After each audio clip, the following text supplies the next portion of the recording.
സ്വാതന്ത്ര്യ സമര ചരിത്രത്തിലെ ദീപശിഖയാണ് മഹാത്മാഗാന്ധി, അല്ലേ? മഹാത്മാഗാന്ധിയെ കുറിച്ച് അദ്ദേഹത്തിന്റെ ഉറ്റ തോഴനായിരുന്ന മഹാദേവ് ദേശായി നിരവധി ലേഖനങ്ങൾ എഴുതിയിട്ടുണ്ട്. അതിൽ നിന്നെടുത്ത ഒരു എക്സെപ്റ്റ് ആണ് ഡ്രീംസ് റിയലൈസ്ഡ് എന്ന പേരിൽ നമ്മുടെ 9ാം ക്ലാസ് ഇംഗ്ലീഷ് ടെക്സ്റ്റ് ബുക്കിലെ സെക്കൻഡ് യൂണിറ്റിലെ ഫസ്റ്റ് ചാപ്റ്ററായി കൊടുത്തിട്ടുള്ളത്. ഇന്ന് ഇംഗ്ലീഷ് ടെക് എക്സ്പ്ലെയിൻ ചെയ്യുന്നത് ഈ ഒരു ചാപ്റ്റർ ആണ്. So welcome to English tech. Let's get started. Mahadev Desai Indian independence ആക്ടിവിസ്റ്റും സ്കോളറും റൈറ്ററും ഒക്കെ ആയിരുന്നു മഹാദേവ് ദേശായി. മഹാത്മാഗാന്ധിയുടെ പേഴ്സണൽ സെക്രട്ടറി ആയിരുന്നതുകൊണ്ട് തന്നെ അദ്ദേഹത്തെ ഗാന്ധിജിയുടെ ബോസ്വെൽ, അതുപോലെ തന്നെ ഗാന്ധിയാകുന്ന പ്ലേറ്റോയുടെ സോക്രട്ടീസ്, ഗാന്ധിയാകുന്ന ബുദ്ധയുടെ ആനന്ദ എന്നൊക്കെ വിളിക്കാറുണ്ടായിരുന്നു.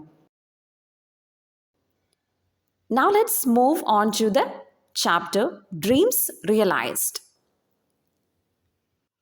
During his visit to England, Gandhiji attended many meetings that were organized to honor him. തൻ്റെ ഇംഗ്ലണ്ട് സന്ദർശന വേളയിൽ ഗാന്ധിജി തന്നെ ആദരിക്കുന്നതിനായി സംഘടിപ്പിച്ച നിരവധി മീറ്റിംഗുകളിൽ പങ്കെടുക്കുകയുണ്ടായി. The students of France organized a reception for the spiritual ambassador of India. അപ്പോൾ ഫ്രാൻസിൽ നിന്നുള്ള സ്റ്റുഡൻസും ഗാന്ധിജിക്ക് വേണ്ടി ഒരു റിസപ്ഷൻ സംഘടിപ്പിച്ചിട്ടുണ്ടായിരുന്നു. ഇവിടെ സ്പിരിച്വൽ അംബാസിഡർ ഓഫ് ഇന്ത്യ എന്നാണ് ഗാന്ധിജിയെ വിശേഷിപ്പിച്ചിട്ടുള്ളത്, ഇന്ത്യയുടെ ആത്മീയ പ്രതിനിധി എന്ന്. They welcomed him as one bringing light to the exploitation blinded West and acting as a healing balm to the war-weary Europe. അപ്പോൾ എങ്ങനെയാണ് ഫ്രാൻസിൽ നിന്നുള്ള ഈ സ്റ്റുഡൻസ് ഗാന്ധിജിയെ വെൽക്കം ചെയ്തത് എന്നാണ് പറയുന്നത്. ചൂഷണ മനോഭാവം കൊണ്ട് അന്ധരായി തീർന്ന പാശ്ചാത്യ സംസ്കാരത്തിന് നേരെ തെളിച്ച വെളിച്ചമായിട്ടാണ് അവർ ഗാന്ധിജിയെ വെൽക്കം ചെയ്തത് എന്ന് പറയുന്നു. എക്സ്പ്ലോയിറ്റേഷൻ ബ്ലൈൻഡഡ് എന്ന് പറഞ്ഞാൽ എന്താണ്? ചൂഷണ മനോഭാവം കൊണ്ട് അന്ധരായി തീർന്ന എന്നാണ് അർത്ഥമാക്കിയിട്ടുള്ളത്. പിന്നെ എങ്ങനെയാണ്? As a healing balm to the war-weary Europe. അപ്പോൾ ഗാന്ധിജിയെ യുദ്ധം കൊണ്ട് ക്ലേശിച്ച് ടയേർഡായിട്ടുള്ള, ക്ഷീണിച്ച് അവശരായി നിൽക്കുന്ന യൂറോപ്യൻ രാജ്യങ്ങൾക്കുള്ള ഒരു സുഖപ്പെടുത്തുന്ന ഔഷധമായിട്ട് കൂടിയാണ് ഈ സ്റ്റുഡൻസ് അദ്ദേഹത്തെ വെൽക്കം ചെയ്തതെന്നാണ് പറയുന്നത്. In his reply Gandhiji addressed them as friends and fellow students. അപ്പോൾ ഈ റിസപ്ഷനിൽ തൻ്റെ മറുപടി പ്രസംഗത്തിൽ ഗാന്ധിജി അവരെ ഫ്രണ്ട്സ് എന്നും അതുപോലെ തന്നെ ഫെലോ സ്റ്റുഡൻസ്, സഹപാഠികൾ എന്നുമൊക്കെയാണ് വിശേഷിപ്പിച്ചിട്ടുണ്ടായിരുന്നത്. അദ്ദേഹം ഇങ്ങനെയാണെന്ന് പറഞ്ഞത്: since I visited France as a student to see the exhibition at Paris in 1890, I have learned something of the traditions of your country and of the teachings of Rousseau and Victor Hugo.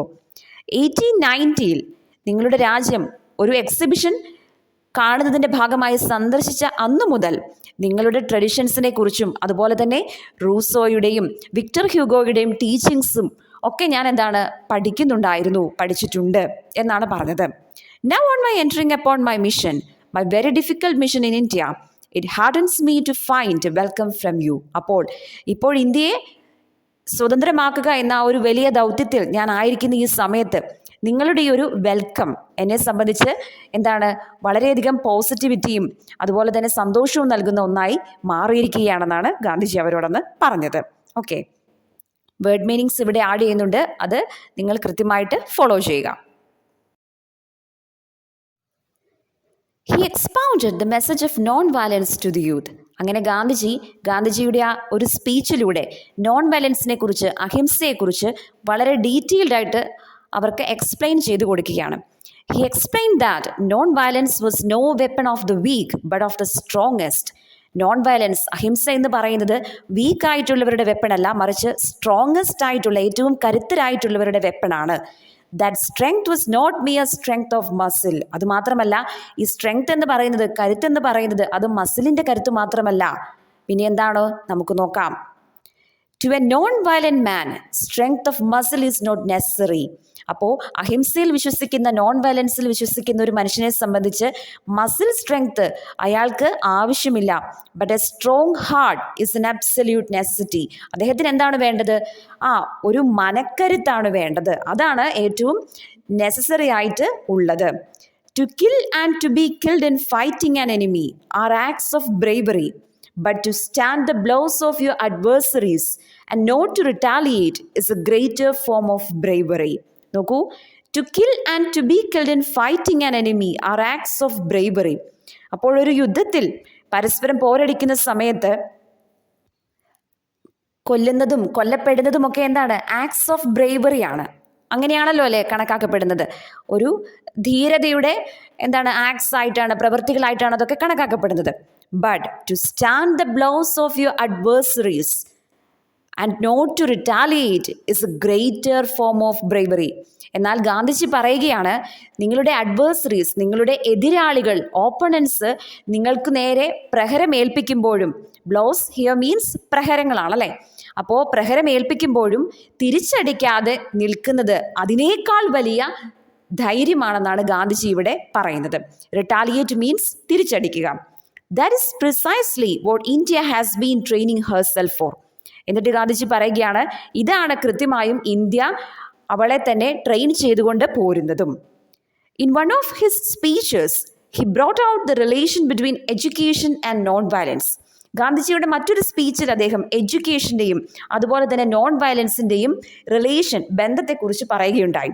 He said, real education consist not in packing the brain with facts and figures.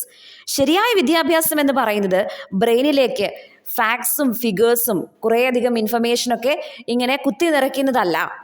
Not in passing examinations by reading numerous books. അതുപോലെ തന്നെ കുറേയധികം books എല്ലാം വായിച്ച് examinations പാസ്സാകുന്നതല്ല. But in developing character. പക്ഷെ എന്താണെന്നാണ് ഗാന്ധിജി പറഞ്ഞത്? Character development ആണ്, നല്ല സ്വഭാവ രൂപീകരണമാണ്. I can see that if you explore the possibilities of non-violence, you will find that without character, it will prove a profitless study. അപ്പോൾ നോൺ വയലൻസിൻ്റെ സാധ്യതകൾ, പോസിബിലിറ്റീസ് നിങ്ങൾ എക്സ്പ്ലോർ ചെയ്യുകയാണെങ്കിൽ, തേടി പോവുകയാണെങ്കിൽ, നിങ്ങൾ ഒരു കാര്യം മനസ്സിലാക്കുമെന്നാണ് ഗാന്ധിജി പറഞ്ഞത്. അതായത് നല്ലൊരു ക്യാരക്ടർ, സ്വഭാവമില്ലെങ്കിൽ ഈ നോൺ വയലൻസ് എന്ന് പറയുന്നത് കൊണ്ട് നിങ്ങൾക്ക് ഒരു ഉപകാരവും ഒരു ലാഭവും ഉണ്ടാവുകയില്ല എന്നത്. In a movement such as we are conducting in India, we need the intellectual sympathy of the whole world. പിന്നെ ഗാന്ധിജി പറഞ്ഞ മറ്റൊരു കാര്യം എന്താണ്? ഇന്ത്യയിൽ ഞങ്ങളിപ്പോൾ നടത്തുന്ന ഇത്തരമൊരു മൂവ്മെൻറ്റിന്, ഇത്തരമൊരു മുന്നേറ്റത്തിന്, ഒരു പ്രസ്ഥാനത്തിന് എന്താണത്? ഇന്ത്യൻ ഇൻഡിപെൻഡൻസ് സ്ട്രഗിൾ ആണല്ലേ. അതിന് ലോകരാജ്യങ്ങളുടെ ഇൻ്റലക്ച്വൽ സിമ്പതി ഞങ്ങൾക്ക് ആവശ്യമുണ്ട്. ഇൻ്റലക്ച്വൽ എന്ന് പറഞ്ഞു കഴിഞ്ഞാൽ എന്താണ്? ബുദ്ധിപരമായ, ബൗദ്ധികമായ എന്നൊക്കെയാണ് അർത്ഥം വരുന്നത്. സിമ്പതി എന്ന് പറഞ്ഞാൽ മറ്റൊരാളുടെ ക്ലേശങ്ങളിൽ നമുക്ക് അവരോട് തോന്നുന്ന ഒരു അനുകമ്പയില്ലേ, അതിനെയാണ് സിമ്പതി എന്ന് പറയുന്നത്. അപ്പോൾ ഇന്ത്യൻ ഇൻഡിപെൻഡൻസ് സ്ട്രഗിളിനെ സംബന്ധിച്ച് ലോകരാജ്യങ്ങൾക്ക് ഒരു സിമ്പതി ഉണ്ടായിരിക്കണമെന്നാണ് ഗാന്ധിജി ആഗ്രഹിച്ചത്. Scores of letters came to Gandhiji daily from all parts of Britain and the continent, welcoming him and expressing sympathy for his mission. അപ്പോൾ ഗാന്ധിജി ആഗ്രഹിച്ചതുപോലെ തന്നെ അത്തരമൊരു ഇൻ്റലക്ച്വൽ സിമ്പതി അദ്ദേഹത്തിന് ലോകരാജ്യങ്ങളിൽ നിന്ന് കിട്ടിയെന്നാണ് ഇനിയുള്ള പാരഗ്രാഫ് പറയുന്നത്. അപ്പോൾ സ്കോർസ് ഓഫ് ലെറ്റേഴ്സ്, ഒന്നോ രണ്ടോ അല്ല, എന്താണ്, ലാർജ് നമ്പർ ഓഫ് ലെറ്റേഴ്സ് അദ്ദേഹത്തിന് എല്ലാ ദിവസവും വന്നുകൊണ്ടിരിക്കുകയായിരുന്നു. ബ്രിട്ടനിൽ നിന്നും അതുപോലെ തന്നെ മറ്റ് യൂറോപ്യൻ രാജ്യങ്ങളിൽ നിന്നും അദ്ദേഹത്തെ അങ്ങോട്ട് ക്ഷണിച്ചുകൊണ്ടും അതുപോലെ തന്നെ ഇത്തരമൊരു സിമ്പതി എക്സ്പ്രസ് ചെയ്തുകൊണ്ടും. All friends who knew him years ago as a young student turned up to see him, and all the English friends, including civil servants, made a point of renewing the friendship. അദ്ദേഹത്തിൻ്റെ പഴയ friends, അദ്ദേഹം മുൻപ് പഠിച്ചിരുന്ന ഇംഗ്ലണ്ടിലെ യൂണിവേഴ്സിറ്റിയിൽ ഉണ്ടായിരുന്ന പഴയ സഹപാഠികൾ അദ്ദേഹത്തിനോടുള്ള ആ ഒരു സൗഹൃദം പുതുക്കുകയും അതുപോലെ തന്നെ അദ്ദേഹത്തെ കാണാനായിട്ട് വരികയും അതുപോലെ തന്നെ സിവിൽ സർവൻസ് അടക്കമുള്ള അദ്ദേഹത്തിൻ്റെ ഇംഗ്ലീഷ് ഫ്രണ്ട്സ്, ബ്രിട്ടീഷ് ഫ്രണ്ട്സ് ആ ഒരു സൗഹൃദമൊക്കെ പുതുക്കുകയും ചെയ്തു എന്നാണ് ഇവിടെ പറഞ്ഞിട്ടുള്ളത്. Even celebrities who had heard about him were eager to meet him in person. അപ്പോൾ സെലിബ്രിറ്റീസും അദ്ദേഹത്തെക്കുറിച്ച് കേട്ടറിഞ്ഞ് അദ്ദേഹത്തെ നേരിട്ട് കാണാനായിട്ട് ആഗ്രഹിച്ചു എന്നാണ് പറയുന്നത്. Perhaps few would believe that when Gandhiji was told that Mr. Charlie Chaplin would like to see him, he innocently asked who that distinguished person was. അപ്പോൾ ഇവിടെ പറയുകയാണ്, മിസ്റ്റർ ചാർലി ചാപ്ലിൻ ഗാന്ധിജിയെ കാണാനായിട്ട് ഇങ്ങനെ ആഗ്രഹം പ്രകടിപ്പിച്ചു. അപ്പോൾ അത് ഗാന്ധിജിയോട് പറഞ്ഞ സമയത്ത് ഗാന്ധിജിക്ക് ഇതാരാണെന്ന് അറിയില്ലായിരുന്നു. അതുകൊണ്ട് അദ്ദേഹം വളരെ ഇന്നസെൻ്റ് ആയിട്ട്, വളരെ നിഷ്കളങ്കതയോടെ ഇതാരാണ് ഈ ഡിസ്റ്റിങ്വിഷ്ഡ് ആയിട്ടുള്ള ഈ മഹാനായ വ്യക്തി എന്ന് അന്വേഷിച്ചു എന്നാണ് പറയുന്നത്. But as soon as he was told that Mr. Chaplin came from the people and lived for the people and that he had made millions laugh, he agreed to meet him. എന്നാൽ mister Chaplin ആരാണെന്നും അദ്ദേഹം ജനങ്ങളിൽ നിന്ന് വന്ന് ജനങ്ങൾക്ക് വേണ്ടി എന്താണ് ജീവിക്കുന്ന ഒരു വ്യക്തിയാണ്, അതുപോലെ തന്നെ എന്താണ് മില്യൺസ് ഓഫ് പീപ്പിൾ, ദശലക്ഷക്കണക്കിന് ആൾക്കാരെ എന്താണ് ചിരിപ്പിച്ച ഒരു വ്യക്തിയാണെന്നൊക്കെ പറഞ്ഞു കഴിഞ്ഞപ്പോൾ അദ്ദേഹം ചാപ്ലിനെ കാണാനായിട്ട് സമ്മതിച്ചു എന്നാണ് പറയുന്നത്. Chaplin had evidently heard of Gandhiji's spinning wheel, and the very first question he asked was why Gandhi was against machinery. അപ്പോൾ ചാപ്ലിനെ സംബന്ധിച്ച് അദ്ദേഹം ഗാന്ധിജിയുടെ പ്രവൃത്തികളെക്കുറിച്ചൊക്കെ കേട്ടിട്ടുണ്ടായിരുന്നു, പ്രത്യേകിച്ച് സ്പിന്നിങ് വീലിനെ കുറിച്ച്, ഗാന്ധിജിയുടെ ചർക്കയെക്കുറിച്ചൊക്കെ കേട്ടിട്ടുണ്ടായിരുന്നു. അതുകൊണ്ട് തന്നെ ആദ്യം തന്നെ ഗാന്ധിജിയോട് അദ്ദേഹം ചോദിച്ച ചോദ്യം എന്തുകൊണ്ടാണ് ഗാന്ധിജി മെഷീനറിക്ക്, യന്ത്രവൽക്കരണത്തിനൊക്കെ എതിരായിട്ട് നിൽക്കുന്നത് എന്നാണ്. The question delighted Gandhiji, who explained to him in detail why the 6 months unemployment of the whole peasant population of India made it important for him to restore them.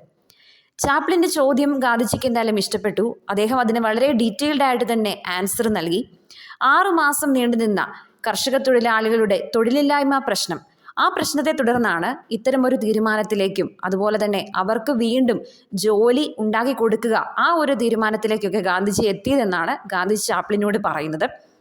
Gandhiji said, in cloth and food every nation should be self contained. വസ്ത്രത്തിൻ്റെയും അതുപോലെ തന്നെ ഭക്ഷണത്തിൻ്റെയും കാര്യത്തിൽ എല്ലാ രാജ്യവും self contained ആയിരിക്കണം, സ്വയം പര്യാപ്തമായിരിക്കണം, independent ആയിരിക്കണം എന്നാണ് ഗാന്ധിജി ചാപ്ലിനോട് പറഞ്ഞത്. We were self contained and want to be so again. ഞങ്ങൾ സെൽഫ് കണ്ടെയ്ൻഡ് ആയിരുന്നു, സ്വയം പര്യാപ്തമായൊരു രാജ്യമായിരുന്നു, ഇനിയും അങ്ങനെ തന്നെ ആകാനാണ് ആഗ്രഹിക്കുന്നത്. There were requests from various women's organizations for an address by Gandhiji. നിരവധിയായിട്ടുള്ള വിമൻസ് ഓർഗനൈസേഷൻസിൻ്റെ ഭാഗത്തു നിന്നും ഗാന്ധിജി അവരുടെ മീറ്റിങ്ങിനെ അഭിസംബോധന ചെയ്ത് സംസാരിക്കുന്നതിനായിട്ട്, ഒരു അഡ്രസ്സ് ചെയ്യുന്നതിനായിട്ട് വളരെയധികം റിക്വസ്റ്റ് ഉണ്ടായിരുന്നു. And he addressed the women's India council in Morley college hall. അങ്ങനെ മോർലി കോളേജ് ഹാളിൽ സംഘടിപ്പിച്ച വിമൻസ് ഇന്ത്യ കൗൺസിൽ മീറ്റിംഗിൽ ഗാന്ധിജി അഡ്രസ്സ് ചെയ്യുകയാണ്. At this meeting, Gandhiji took the opportunity of correcting various notions about the women of India. അപ്പോൾ ഈ ഒരു മീറ്റിങ്ങിൽ വെച്ച് ഇന്ത്യൻ വിമനെ സംബന്ധിച്ച് അന്നുണ്ടായിരുന്ന കുറേയധികം തെറ്റായ ധാരണകൾ, നോഷൻസ് ഗാന്ധിജി തിരുത്തി കൊടുക്കുകയാണ്.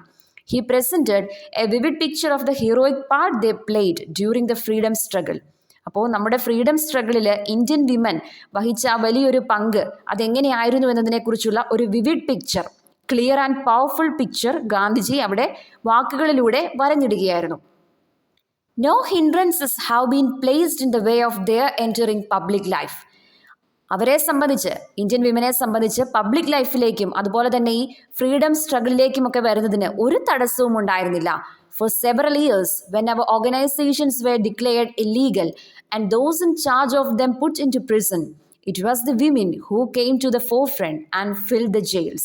അപ്പോൾ ഫ്രീഡം സ്ട്രഗിളിന് വേണ്ടി ഉണ്ടാക്കിയ ഓർഗനൈസേഷൻസ് ഒക്കെ ഇല്ലീഗലാണ്, നിയമവിരുദ്ധമാണെന്നൊക്കെ അധികാരികൾ പറഞ്ഞ് അതിൻ്റെ ചാർജ് ഉണ്ടായിരുന്നവരെയൊക്കെ ജയിലിലടയ്ക്കുന്ന സമയത്ത് ഇന്ത്യൻ വിമനാണ് ആക്ച്വലി മുന്നോട്ട് വന്നതും മുൻനിരയിൽ നിന്ന് പ്രവർത്തിച്ചതുമെന്നാണ് ഗാന്ധിജി പറയുന്നത്. And they even fill the jails, ജയിൽവാസം വരെ അവർ അനുഭവിച്ചു.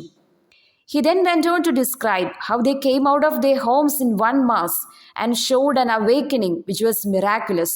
അതുപോലെ തന്നെ ഇന്ത്യൻ വിമൻ അവരുടെ വീടുകളിൽ നിന്ന് ഇറങ്ങി വന്ന് ഒരു വലിയ ജനക്കൂട്ടം സൃഷ്ടിച്ചുകൊണ്ട് ഒരു അവേക്കനിങ്, ഒരു ഉയർത്തെഴുന്നേൽപ്പ്, ഒരു ഉണർന്നെഴുന്നേൽപ്പ് ഒക്കെ ക്രിയേറ്റ് ചെയ്തത് അത് വളരെ അതിശയകരമായിരുന്നു എന്ന് പറയുകയാണ്. അത് അവരെ സംബന്ധിച്ചൊരു കൈൻഡ് ഓഫ് പ്രൊട്ടസ്റ്റ് ആയിരുന്നു, ഒരു പ്രതിഷേധമായിരുന്നു. They took part in processions. അതുപോലെ തന്നെ അവർ പ്രൊസഷൻസ്, റാലികളിൽ, പ്രതിഷേധ റാലികളിൽ പങ്കെടുത്തു. ഡിഫൈഡ് ദ ലോ, നിയമനിഷേധം നടത്തി. And bore the lathi blows, lathi കൊണ്ടുള്ള അടികളൊക്കെ സഹിച്ചു, ഏറ്റുവാങ്ങി. ബോർ എന്ന് പറയുന്നത്, ബെയർ എന്ന് പറയുന്ന വേർബിൻ്റെ V2 ഫോമാണ്, പാസ്റ്റ് ടെൻസ് ആണ്.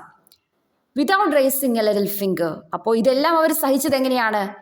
ഒരു ചെറുവിരൽ പോലും അനക്കാതെ, നോൺ വയലൻസിൻ്റെ ആ ഒരു പ്രിൻസിപ്പിളിൽ നിന്നുകൊണ്ട് തിരിച്ചടിക്കാതെയാണ് അവർ ഈ ഒരു സഹനങ്ങൾ, ഈ ഒരു പ്രഹരങ്ങളെല്ലാം ഏറ്റുവാങ്ങിയത്. It was not learned women like Sarojini Naidu, but hundreds of unlettered women who had borne lathi blows to the head, bleeding profusely while standing unflinchingly, ordering their companions not to move. അപ്പോൾ നമ്മൾ വിചാരിക്കും educated ആയിട്ടുള്ള women like Sarojini Naidu അവരൊക്കെ മാത്രമാണ് ഈ ഒരു freedom സ്ട്രഗിളിൽ ഉണ്ടായിരുന്നത്. പക്ഷെ അങ്ങനെയല്ല. Even unlettered women, hundreds of unlettered women, uneducated ആയിട്ടുള്ള നിരക്ഷരായ ഹൺഡ്രഡ്സ് ഓഫ് വിമനും ഈ ഒരു ഫ്രീഡം സ്ട്രഗിളിൽ പാർട്ടിസിപ്പേറ്റ് ചെയ്തിട്ടുണ്ടായിരുന്നു. അവരും ഇതുപോലെ തന്നെ ലാത്തി കൊണ്ടുള്ള അടിയും ലാത്തി പ്രഹരങ്ങളൊക്കെ ഏറ്റുവാങ്ങി. അതുപോലെ തന്നെ എന്താണ്, അവരുടെ ചോരയൊക്കെ വാർന്നൊഴുകി. അങ്ങനെ നിൽക്കുമ്പോഴും അവരെങ്ങനെയാണ് നിൽക്കുന്നതെന്നാണ് പറഞ്ഞിരിക്കുന്നത്.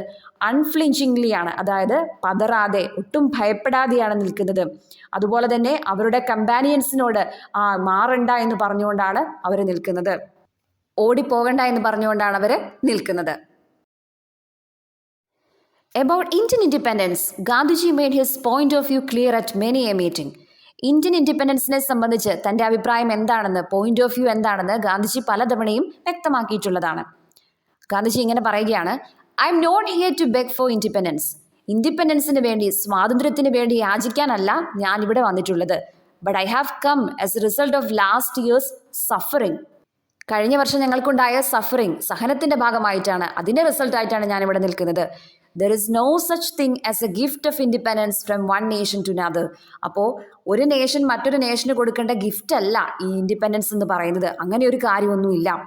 I am here to testify that we shall continue the process of self sacrifice until at last no Britisher will want to remain in India as a ruler. അപ്പോൾ ഗാന്ധിജി പറയുകയാണ്, ഞാനിവിടെ വന്നിട്ടുള്ളതും ഇവിടെ നിങ്ങളോട് സംസാരിക്കുന്നതൊക്കെ ഒരേ ഒരു കാര്യം സാക്ഷ്യപ്പെടുത്താൻ വേണ്ടി മാത്രമാണ്. അതായത് ഇന്ത്യയിലെ റൂളറായിട്ട് ഒരു ബ്രിട്ടീഷർ പോലും നിൽക്കാൻ ആഗ്രഹിക്കാത്ത ആ ഒരു സമയം വരെയും ഞങ്ങളുടെ ഈ ഒരു സെൽഫ് സാക്രിഫൈസ് തുടരുമെന്ന് പറയാൻ വേണ്ടിയാണ്. അതിനുള്ള സാക്ഷ്യപ്പെടുത്തലായിട്ടാണ് ഞാനിവിടെ നിൽക്കുന്നത്.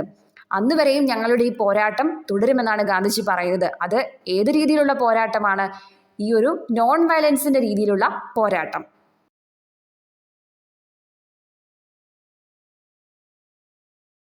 At the Federal Structure Committee of the Round Table Conference, Gandhiji spoke about his dream of independent India. അങ്ങനെ റൗണ്ട് ടേബിൾ കോൺഫറൻസിൽ ഗാന്ധിജി പങ്കെടുത്ത കാര്യമൊക്കെ നമ്മൾ പഠിച്ചിട്ടുണ്ട് അല്ലേ?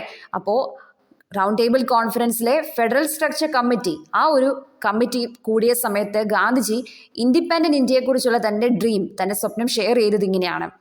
If I want freedom for my country, I do not want that freedom in order that I may exploit any other race upon earth or any single individual.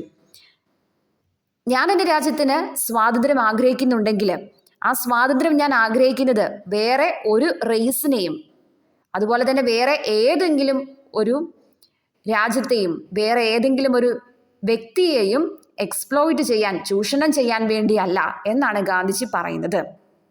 സ്വാതന്ത്ര്യം എന്ന് പറയുന്നത് മറ്റുള്ളവരെ ചൂഷണം ചെയ്യാനുള്ളതല്ല എന്ന ആ ഒരു കാഴ്ചപ്പാടിനെ ഗാന്ധിജി ഇവിടെ അടിവരയിട്ട് ഉറപ്പിക്കുകയാണ്. Thus Gandhiji, along with all the other freedom fighters, persuaded the British rulers to give India her legitimate independence, which is in his words was her birthright. അങ്ങനെ ഗാന്ധിജി മറ്റ് ഫ്രീഡം ഫൈറ്റേഴ്സിനൊപ്പം ചേർന്ന് പ്രവർത്തിച്ച് ബ്രിട്ടീഷ് റൂളേഴ്സിനെ ഇന്ത്യക്ക് അവളുടെ ലെജിറ്റിമേറ്റ് ആയിട്ടുള്ള, അവളുടെ നിയമാനുസൃതമായ ആ ഒരു സ്വാതന്ത്ര്യം തരാനായിട്ട് കൺവിൻസ് ചെയ്യിപ്പിച്ചു, പെർസ്വേഡ് ചെയ്തു, പ്രേരിപ്പിച്ചു എന്നാണ് പറയുന്നത്. ഈ ഒരു സ്വാതന്ത്ര്യം എന്ന് പറയുന്നത് ഗാന്ധിജിയുടെ വാക്കുകളിൽ പറഞ്ഞാൽ അത് നമ്മുടെ ബർത്ത് റൈറ്റ് ആണ്, അല്ലെ, ജന്മാവകാശമാണ്. The dream of independence was accomplished by his inimitable method of unwavering non-violence and non-cooperation. അപ്പോൾ ഈ ഒരു ഇൻഡിപെൻഡൻസ് ഡ്രീം, ഈ ഒരു സ്വാതന്ത്ര്യം എന്ന സ്വപ്നം എങ്ങനെയാണ് അക്കംപ്ലിഷ് ചെയ്തത്, നമ്മൾ അച്ചീവ് ചെയ്തത് എന്നാണ് ഇവിടെ പറയുന്നത്. അദ്ദേഹത്തിൻ്റെ അചഞ്ചലമായിട്ടുള്ള അതുപോലെ തന്നെ യുണീക്ക് ആയിട്ടുള്ള ഈ നോൺ വയലൻസ്, നോൺ കോപ്പറേഷൻ, ഈ ഒരു രണ്ട് മെത്തേഡ്സിലൂടെയാണെന്നാണ് പറയുന്നത്. മറ്റൊരു രാജ്യത്തും അതിനു മുൻപ് കാണാത്ത വിധത്തിൽ നോൺ വയലൻസിലൂടെ, നോൺ കോപ്പറേഷനിലൂടെയാണ് ഗാന്ധിജി ഇന്ത്യൻ ഇൻഡിപെൻഡൻസിലേക്ക് നമ്മളെ നയിച്ചത്. We hope this video was helpful to you. Leave your impressions in the comments. Happy learning!